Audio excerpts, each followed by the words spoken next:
Welcome back to Deck Tech for Decks. I'm your host Caleb, and before we get into it today, I owe you guys an apology. I've been rushing out this content. I've been posting video after video, day after day, just so I could get it out to you guys, and in that rushingness and in the quickness to get you guys content, I've messed up. My hair's been dry in a couple of videos in the past week, and I've seen your comments and I've seen the concern, and honestly, I see you guys unsubscribing, so I just wanted to apologize and let you know that the wet hair's not going anywhere and it's back today. All right, so let's get right into Anti-Venom. This guy is absolutely busted and we're going to talk about it today. I have broken this deck tech down into 4 different categories and we're trying something a little bit different. We've got the synergy. We're going to go on to the discard theme. Then we've got a bombs theme of just big powerful creatures. We're going to end it off with the engines of the deck. What makes it churn? How are we getting our card advantages? And last but not least, we're just going to talk about the shit that works. Stuff that seems odd, but the commander just makes it work, and it really just does make the deck churn overall. It makes us get all of those synergies off. So let's get right into it after a couple words from our sponsors. So super excited to announce I'm now partnering with Baron of Dice to bring your TCG accessories to the next level. These deck boxes are, put simply, just eye-catching. I'm obsessed with the leather exterior on these. It just makes the art look super unique, and that's what you're looking for whenever you're trying to show off your deck. The playmats are also super high quality. They have a non-slip backing along with hand-stitched edges featuring that eye-popping art drawn by legendary artists in the space like Ron Spencer. They're also giving me a 5% discount code for all of you guys in the audience. Again, thank you Baron of Dice for sponsoring this channel.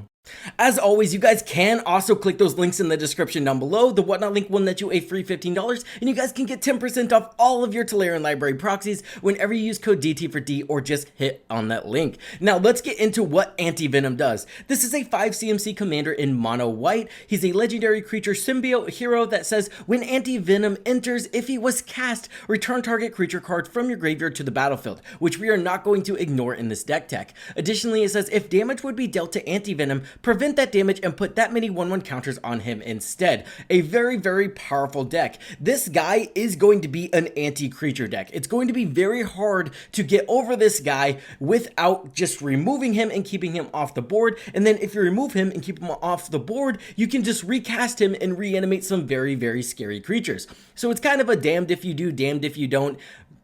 The simple thing is, in a creature-based meta, this guy is going to be a monster, and we're going to talk about why that is in a little bit, but first let's get onto the synergistic pieces. Nemesis Mask. Nemesis Masks make it to where all the creatures able to block Venom do so. So that means if they have 10 power on the battlefield, that 10 power is going to be forced to block Venom, putting up to 10 counters on Venom, and also we get to remove their important creatures off of their board. We can also do a similar thing with Audric. It just allows us to choose how creatures block whenever we attack. So whenever they're casting creatures, unless they have haste and they're untapped, we're able to keep their creatures off the board effectively, right? They cast the creature, they can't attack with it because it's summoning sick, then it gets to our turn, we attack them, we make them block Venom, and now their creature is dead, and we can do that consistently. So this is kind of why I'm saying this deck is not going to be a very fun deck to play against in a creature-based meta. I also want to point out Pariah's Shield and Pariah. Both of these essentially do the same thing. It says all damage that would be dealt to you is dealt to enchanted creature instead. So all we have to do is enchant Anti-Venom, and now every damage we take is just going to add that many counters to our commander, which again is why I say this deck is the anti-creature deck if ever there was. Anti-Venom, anti-creature, it's happening. This guy is absolutely absurd. I also did just want to put Agatha's Soul Cauldron in the deck. This card is just very good, right? Our commander has counters on him, so if there's any broken activated abilities in the graveyard, and remember, this deck does put a lot of creatures in the graveyard because, you know, we're killing all of their creatures, and now we have access to all of their activated abilities, but also we have some pretty broken cards in our deck that can benefit from the activated abilities as well. We're running Crystalline Crawler, which allows us to remove a 1/1 counter to add 1 mana to our mana pool. Whenever we're getting 20 plus counters on Venom, that's going to be an amazing way to add a ton of mana to our mana pool. I'm also on Mindless Automaton. This is a 4 CMC creature that says Mindless Automaton enters the battlefield with 2 counters on it. Then you can pay 1 to discard a card, put a 1/1 counter on Mindless Automaton, and then you can remove 2 counters from Mindless Automaton to draw 2 cards. What's really cool about this guy is not only does it synergize with the discard theme, because we do want some creatures in our graveyard, additionally, it can kind of kill itself, right? If we remove all the counters from it, it kills itself, puts itself in the graveyard, and now we can animate it with, or sorry, exile it with Agatha's Soul Cauldron, giving the ability to remove 2 counters to draw a card to Anti-Venom, which is very, very powerful. I'm also on Walking Ballista here. I did not include the infinite combo, but let's talk about it for a little bit, just for those people that want to know about it. If we have Walking Ballista in the graveyard, Agatha's Soul Cauldron on the field, our commander on the field, and then Lysel on the battlefield, Lysel allows us to put 2 counters on something whenever we would put 1 counter on them. So what's going to happen here is we exile Walking Ballista under Agatha's Soul Cauldron, then we're able to remove a counter from Anti-Venom to put 1 damage on Anti-Venom, then Anti-Venom's going to put 1 counter on itself, except for Lysel says it puts 2 counters on itself instead. What have we done here? We've generated an infinite amount of counters, and once we've generated an infinite amount of counters with Walking Ballista's ability, we've effectively generated infinite damage. Now, I didn't put this in the deck because there's not a lot of counter synergies outside of that, so it would just be Lysel in the deck to go infinite, and that just didn't seem like it synergized a lot. Now, I do think there's a really real deck where you go around 1/1 counters and use modular creatures, and it's a mono white artifact deck, but I've seen that deck before, and I wanted to do something different. And the different thing we're doing here is big stompy mono white, which is kind of crazy, but this commander just makes it work because of the mana generation we're able to produce in mono white. Something you're not used to hearing, but something this deck tech is going to prove is capable now. We can just generate a ton of mana in mono white. Again, we're going to get to that a little bit later in the video, but it's just kind of a cool, different strategy that we haven't really seen mono white do before. Let's get on to all the synergy pieces. Arena is a land that we can pay 3 CMC to tap target creature you control and target creature of an opponent's choice they control. Those creatures fight each other. So now, again, we're fighting our opponent's creatures, getting rid of them with our Anti-Venom and making him bigger. You have Guilty Conscience, which is just a funny card because of what it does. It's a 1 CMC enchant creature that says whenever enchanted creature deals damage, Guilty Conscience deals that much damage to enchanted creature. So we can effectively just double up on Anti-Venom's power every single turn. And remember, he's already a 5/5, so he attacks, deals 5 damage, now he's a 10/10, next turn he's going to be a 20/20, it's not going to be hard to start dealing commander damage once we get this card on the battlefield. Lightmine Field is also a very, very disgusting card. This is a 4 CMC enchantment that says whenever 1 or more creatures attack, Lightmine Field deals damage to each of those creatures equal to the number of attacking creatures. This means if 4 creatures attack, 4 damage is going to get dealt to each of those creatures. So it's very, very anti-creature, and then our commander is just not affected by it. So not only does this effectively keep the majority of our opponents off the board, or creatures off the board, right? It's also going to allow us to kind of be the only one able to attack. Obviously, if someone has a 5/5 and they attack, it's only going to deal 1 damage to the 5/5, but all the go wide strategies are going to get absolutely destroyed by this, and that's just going to help our strategy of wanting to attack into a board of a bunch of untapped creatures, right? Because the token deck is going to make sure it's swinging every single turn. That way, we don't have the opportunity to attack into their massive board state of untapped creatures with something like a Nemesis Mask, right? Effectively making them block Venom with their entire board state. So their goal is to attack every single turn to make sure all of their creatures stay tapped. Well, whenever we have something like Lightmine Field, good luck doing that. It's just not going to happen. Reconnaissance and the Ozolith are kind of just in the deck to save our counters, right? The thing you want to do whenever Venom gets big is remove him. The cool thing about Anti-Venom though is when he is removed, again, we can just reanimate something from the graveyard. But Reconnaissance is going to save all of those counters, and we can even pay 5 mana to move any number of counters from him to another permanent. So if we have something like a Crystalline Crawler on the battlefield or the Mindless Automaton on the battlefield and we need some card advantage, we can use Resourceful Defense to make that happen. Also the Ozolith, right? Whenever he gets removed, we get to put all the counters on the Ozolith, and then the Ozolith can just move all of those counters onto another creature, just keeping our value. Another card that synergizes with him pretty good is Sword of Fire and Ice. This is a 3 CMC equipment that says equipped creature gets +2/+2 and has protection from red and from blue. It also says whenever equipped creature deals combat damage, you get to do 2 damage to any target and you get to draw a card. So that means we can deal 2 damage to Anti-Venom every single turn. I know it's not a ton and it's not explosive, but every little bit counts. And also we're getting to draw a card every time we do this. So that's also just solid card advantage in mono white.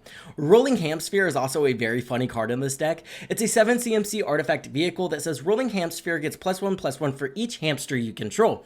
Then it says whenever a rolling hamsphere attacks, create 3 1/1 red hamster creature tokens, then it deals X damage to any target where X is the number of hamsters you control. So every time we're attacking, we're getting 3 of these hamsters. That means we're going to deal progressively more and more damage to Venom, right? We can deal 3 damage, 6 damage, 9 damage to Venom. This is going to make him very, very massive very, very quickly. And also, it just generates a massive board of hamsters. So it is going to be inevitable to a point where we are just going to get to a point of the board state where we can not only remove anything with this rolling hamsphere, but we also have enough hamsters to just kind of end out the game, which is the cards you want to be including in your decks. Moving on to the next category, which is discard. Why did I put a discard theme in this deck? Because I noticed 9 times out of 10 I was getting to 5 mana and there was just nothing in my graveyard, and I was casting Venom into an empty board state, and I was like, well, Anti-Venom's just going to be a lot better if every time you cast him, he also comes in with something like an Avacyn, because why not? So this means we need to get a discard outlet on the battlefield before we cast Anti-Venom, which led me to this discard reanimation theme, and that's kind of when the deck shifted away from modular and shifted into big stompy creatures. Now you can still pair the discard theme with modular, and I think the modular deck's very, very real, but I just kind of pivoted and went to a white Power Matters build because that's kind of like crazy to me. It's just not a thing. So I was like, okay, we got to make this happen. And then maybe we can revisit the modular deck later. You guys can let me know what you think about that. But let's get onto this discard theme. Chivalric Alliance is one of my favorite discard outlets, and it's in mono white. It says whenever you attack with 2 or more creatures, you get to draw a card, so solid card advantage, and then you can pay 2 to discard a card to create a 2/2 white blue knight creature token with vigilance. So not only does it kind of help with generating those creatures we need for the card advantage, it also discards our giant creatures, gets them out of our hand, and then we're able to just kind of go on with the game. And you'll notice a lot of these discard outlets are loot effects, right? We're drawing cards, but we're also discarding cards. That way we can kind of rifle through our deck while we're getting our key pieces in our graveyard.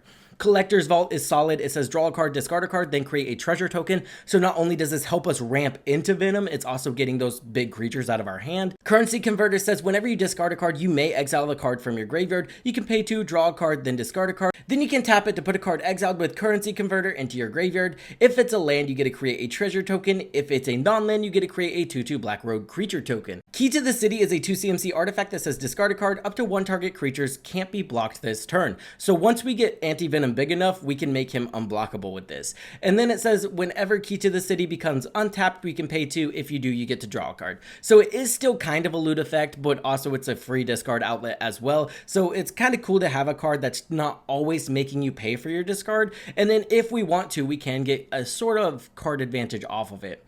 Mask of Memories doesn't help a lot if Anti-Venom or a creature isn't on the battlefield, but it's also just really good in this deck. It says whenever equipped creature deals combat damage to a player, you may draw 2 cards. If you do, discard a card. The Great Door says you can draw a card, then discard a card, and then we can transform it, but 9 times out of 10, we're not going to transform it in this deck because we're not going to make a massive graveyard. It's going to be a very targeted graveyard, if that makes sense. But we can flip it, and we can add X mana of any one color to our mana pool, where X is the number of permanent cards in your graveyard. Mindless Automaton we already talked about, and then a Radiant Solar. This is one of the bombs in the deck, and it's a solid discard outlet. This has flying, lifelink, and whenever Radiant Solar or another non-token creature enters the battlefield under your control, venture into the dungeon, and then you can pay 1 white to discard Radiant Solar and venture into the dungeon. So not only does this guy discard himself, but additionally, he starts the ability for us to venture into the dungeon, which can just give some solid added value throughout the game. I'm also on Gate to the Afterlife, not so much because of the discard effect that says whenever a non-token creature you control dies, you gain 1 life, then you may draw a card. If you do, discard a card. More so the other ability. We can pay 2 to sacrifice Gate of the Afterlife and search your graveyard, hand, and or library for a card named God Pharaoh's Gift and put it onto the battlefield. If you search your library this way, shuffle it, activate this ability if there are 6 or more creature cards in your graveyard. So once we get 6 creature cards in our graveyard, we sacrifice it, then we get God Pharaoh's Gift, a 7 CMC artifact that says at the beginning of combat on your turn, you may exile a creature card from your graveyard. If you do, create a token that's a copy of that card, except it's a 4/4 black zombie creature token. token, it gains haste until end of turn. So this is another solid way we can reanimate our bombs, and it's just a cool card you don't get to see a lot of times because in a lot of other colors, there's a lot better options for reanimation. Now let's talk about those bombs that we're going to try to reanimate. Ancient Gold Dragon is a 7 CMC creature Elder Dragon with flying, and whenever Ancient Gold Dragon deals combat damage to a player, you get to roll a d20, and then you get to create a number of 1/1 Blue Fairy Dragon creature tokens with flying equal to the result. So this can net anywhere from 1 to 20 1/1s, which is absolutely insane. And let's talk about the overall goal with these bombs, right? The goal is to get Anti-Venom on the battlefield and become unkillable. That means we need our bombs to kind of be the game enders of the deck. That means once we get one of these on the battlefield, it becomes inevitable and we are going to eventually win the game. Now, we can win the game very easily with commander damage, but also our plan too is reanimating something like this Ancient Gold Dragon and just generating a massive board state that our opponents can't come back from. Angel of Serenity also seems solid as a form of I get instant removal whenever I cast my commander, and if it's in the graveyard, it makes it to where, hey, if you remove my commander, I'm just going to recast it. Angel of Serenity is going to enter the battlefield, and I'm going to get rid of your powerful thing, right? So it can become a political piece very quickly. But this is an angel with flying. When Angel of Serenity enters the battlefield, you may exile up to 3 other target creatures from the battlefield and or creature cards from graveyards. When Angel of Serenity leaves the battlefield, return the exile cards to their owner's hand. So this doesn't even give them their things back once you get rid of it, right? It does give them back, but it gives them back to their hand. So they have to recast what I can only assume to be very expensive creatures, right? Avacyn of Angel's Hope, this just gives everything indestructible. So that's just going to be really annoying to deal with. We have things that they need to remove for our deck to get shut down, but with Avacyn on the battlefield, that's going to be really, really hard to do. Celestine the Living Saint is going to add to the reanimation of the deck. She's flying, she has lifelink, and at the beginning of your end step, return target creature card with mana value X or less from your graveyard to the battlefield, where X is the amount of life you gain this turn. There are ways to give Anti-Venom lifelink in the deck, so that can help really make this card busted, but on her own, she does have 3 power, so reanimating 3 costs from the graveyard is still really good here. Emuria Shepherd is very good in a mono white deck. This is a 7 CMC creature angel with flying that says whenever a land enters the battlefield under your control, you may return target non-land permanent card from your graveyard to your hand. If that land is a plains, you may return that non-land permanent card from the graveyard to the battlefield instead. So now we're just reanimating things by making our land drop, which again, the play pattern here is absolutely insane. Let's say turn 5, we cast our Anti-Venom and we've ramped at least once, right? So that means 5 mana with the Signet gets our Anti-Venom on the battlefield. Then we instantly reanimate our Emuria Shepherd, and then we also just drop a plains to reanimate something like an Avacyn. Now it's going to be really hard for your opponents to get back into the game, right? Guardian Scalelord is another reanimation piece that's pretty solid in this deck. Not only is it 5 CMC and have backup, meaning we can give a 1/1 counter to our commander to give it this ability for a turn, it also says whenever this creature attacks, return target non-land permanent card with mana value X or less from your graveyard to the battlefield, where X is the creature's power. So this being an attack trigger adds to its power, meaning we can just attack with our Anti-Venom and basically reanimate any permanent card from our graveyard to the battlefield because his power is going to be massive. And then Guardian Scalelord is going to give us that effect going forward. He only does have 3 power, but there are ways to buff him up in the deck using equipment and other things like that. Phyrexian Vindicator is essentially our backup plan if Anti-Venom gets removed. This is a 4 CMC Phyrexian creature horror that says flying if a damage would be dealt to Phyrexian Vindicator, prevent that damage. When damage is prevented this way, Phyrexian Vindicator deals that much damage to any target. So not only can this make Anti-Venom bigger by preventing the damage and putting the damage on Anti-Venom, we can also just get to a board state where we're preventing a ton of damage and dealing that damage directly to our opponents to kill them. So this is a very flexible card, and it is just a stand-in for our commander if he does get too expensive. Souls of Eternity also seems solid. This is a 7 CMC creature avatar. It says Souls of Eternity power and toughness is each equal to your life total. So imagine turn 5 we're casting Anti-Venom, reanimating Souls of Eternity, and now we have a 40/40 on the battlefield. That's going to be a problem very quickly for our opponents. We also have a lot of cards that do things judging on the amount of power of equipped creature. So that's going to be very powerful whenever we talk about, I don't know, adding 40 mana to our mana pool because we have a 40 power creature, right? Summon Behemoth seems solid as well. This is a 9 CMC enchantment creature Saga Dragon that enters the battlefield, and then we get to do the Saga thing. Its first one is destroy up to 1 target non-land permanent, and that's its second one as well. The third one draws us 2 cards, and then the last one says this creature creature deals damage equal to the total mana value of other permanents you control to each opponent. So in a deck where we're reanimating 8 CMC bombs, this can very easily end the game sometimes. Sun Titan seemed like a no-brainer. By the way, this art is amazing. It has Vigilance, and whenever Sun Titan enters the battlefield or attacks, you get to reanimate something with 3 CMC or less from your graveyard to the battlefield. Threefold Thunderhulk is especially busted in this deck, especially if we're able to move all of our Anti-Venom counters onto it at some point in the game. It's a 7 CMC creature that says this creature enters with 3 1/1 counters on it, and whenever this creature enters or attacks, create a number of 1/1 colorless gnome artifact creature tokens equal to its power. Then we can pay 2 to sacrifice another artifact to put a 1/1 counter on him.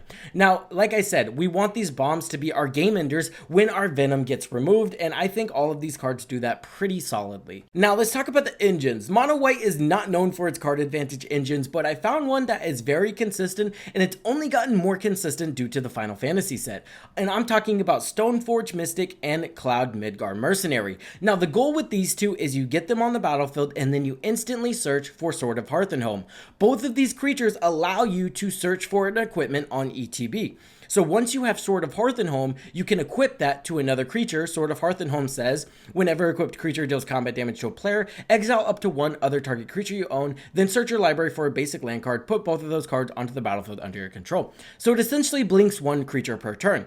I think you see where we're going here. We want to blink Stoneforge Mystic and Cloud every single turn, tutoring up our synergistic artifact pieces, artifact equipment pieces that are going to give you the value that you need. Some cards of note are, again, we have the Sword of Fire and Ice that allows you to draw cards and deal damage, and that's just going to help Venom get bigger. We have the Buster Sword. This equips and gives a creature +3/+2, and whenever equipped creature deals combat damage to a player, you get to draw a card, then you may cast spells from your hand with mana value less than or equal to the damage you dealt. That's going to be absolutely insane because we deal 20 damage. We're going to be able to put anything we want from our hand onto the battlefield. Shadow Spear is also amazing here. This is equipped creature gets +1/+1, has trample and lifelink. Then you can pay 1 and permanent your opponent's control, lose hexproof and indestructible until end of turn. We're also including the Aether Spark. This is a 4 CMC legendary artifact planeswalker equipment.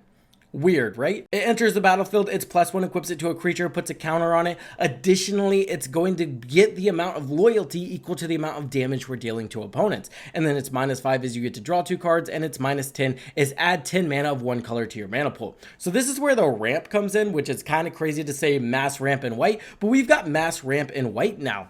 Moving on to the stuff that just makes this work, we also have the Eternity Elevator. This is a new card. It's for 5 CMC. You get a mana rock that taps for 3 mana, but then you actually get the ability to station this artifact, and then it taps for mana equal to the amount of station counters on it or charge counters on it after you hit 20 charge counters. So again, it's not hard to see a scenario where we get 20 charge counters on this, and then we're just tapping it for massive amounts of mana. I'm also on this really broken card, Dawnspire Sunstar Dreadnought. I maybe should have talked about this earlier in the deck because I don't know how many people are going to make it this far into the video, but this is a very, very powerful synergy with Anti-Venom. It's a legendary artifact spacecraft that says whenever you attack, Dawnspire deals 100 damage to up to 1 target or planeswalker. This means if we get this to 10 charge counters, we attack and deal 100 damage to Anti-Venom, and now that guy just has 100 counters put on him. Absolutely insane. And then whenever we get this guy to 20, or 20 charge counters, he is just a 20/20 with flying, which is also just absurd in this deck.